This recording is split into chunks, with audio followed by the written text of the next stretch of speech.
You're listening to That Music Podcast with Bryson Tarbett, the curriculum designer and educational consultant behind That Music Teacher and the Elementary Music Summit. Each week, Bryson and his guests will dive into the reality of being an elementary music teacher and how music can truly be transformative in the lives of the students you serve. Show notes and resources mentioned in this episode can be found at thatmusicteacher.com.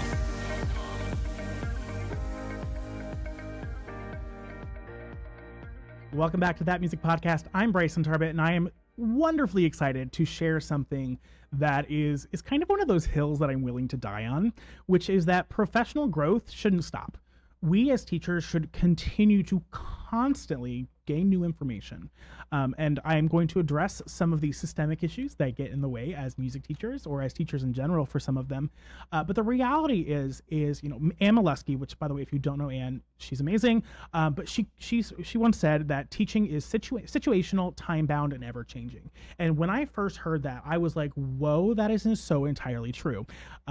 Especially thinking back to, pre-COVID versus post-COVID, right? Times have changed. The students that are in our classrooms are different.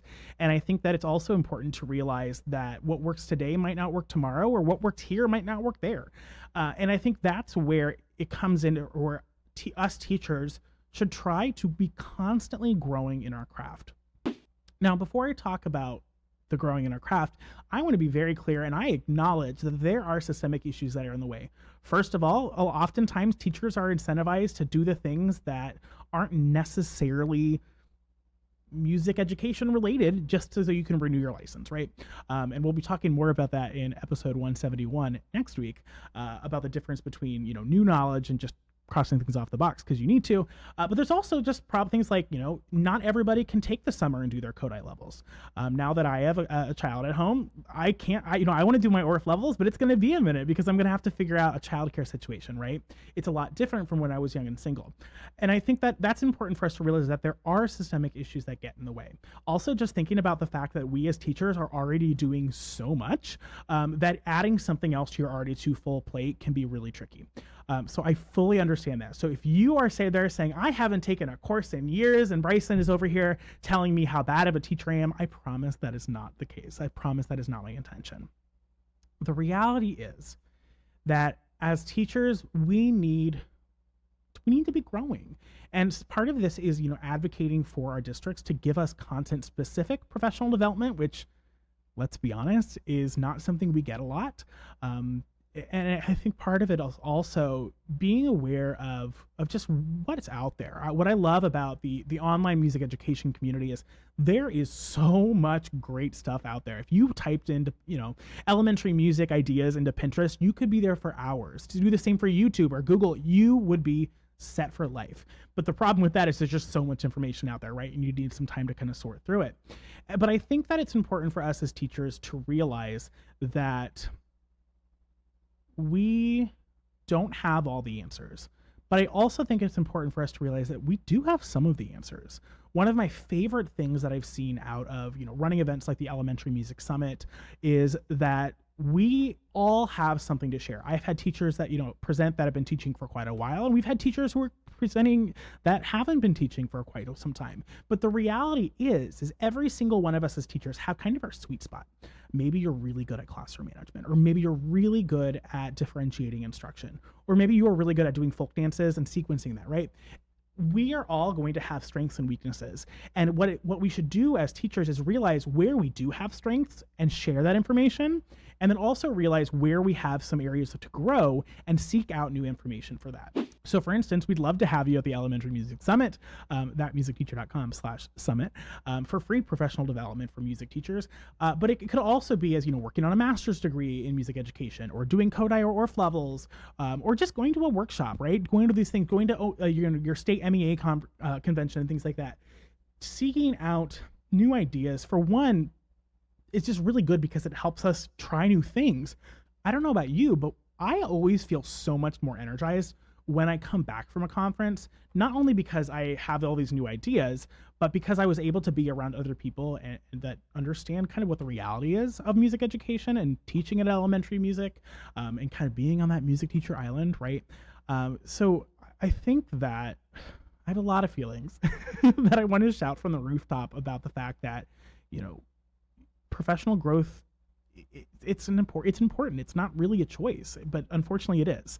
Unfortunately, I think we all can at least think of one teacher that they are doing the same thing that they've been doing for 30 years. And while that is by far not the reality of the majority of teachers who have been teaching for quite some time, there are some teachers for multiple reasons, a multitude of reasons, may have kind of stopped that professional growth. And I've talked to teachers that are close to retirement and that are looking for new ideas, or that are just like, oh my gosh, I used to use this and it's just not working. And I love that I see people that are trying new things and are trying to reach new information. I want to share one of my favorite people. This person joined us for my Introduction to Kodai Pedagogy course at Vanderbilt College of Music a few years back. And she had just retired from like a long time teaching in the band world, and then was going to be basically a field supervisor for an elementary music student teacher. And she took the course just to get an idea of some new ideas and some things to share. And I'll tell you what, she was one of my favorite people because she was so locked in. She was really working hard. She was trying all these new things and trying to get all this information.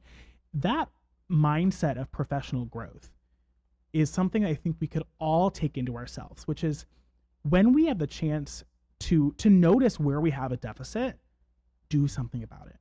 And again, I know that there are often things that get in the way, so you might not be able to do it in the right away. But what can we do to make sure that we don't get stuck? What can we do to make sure that our teaching is situational, time-bound, and ever changing? Because the reality is whether we change or not, the school systems are changing, the students are changing, the world we live in is changing. And I think that's something that we need to keep with us, and that's something that we need to do something about. So whether you join us at the Elementary Music Summit or not, whether you go do your Kodai or Gordon, MLT, Dalcroze levels, whatever, my challenge for you is to do something to get new knowledge. Keep that professional growth going, even if it's just reading a book or listening to an audiobook when you're driving to school. Listening to this podcast is a great example. I might be biased on that one, but I think it's important for us to realize that we do have a choice in whether our teaching is going to continue to grow and whether we're going to up-level our teaching craft. We have a choice on whether our teaching today is going to be the same thing in 20 years. And I would argue that if your teaching is exactly the same 20 years from now, there are probably some things along the way that should have changed. With that being said, I'm so glad that you decided to take some time out of your day and join me for this episode of That Music Podcast. I know it was a short one, but I think it's a really important thing to just get this conversation started. If you haven't left us a review on iTunes, we would be so happy if you were, or if you were to leave a comment on YouTube, if that's where you're watching. Regardless, I am so thankful that you're here. And in case no one's told you lately, thank you so much for making a difference in the lives of the students that you teach.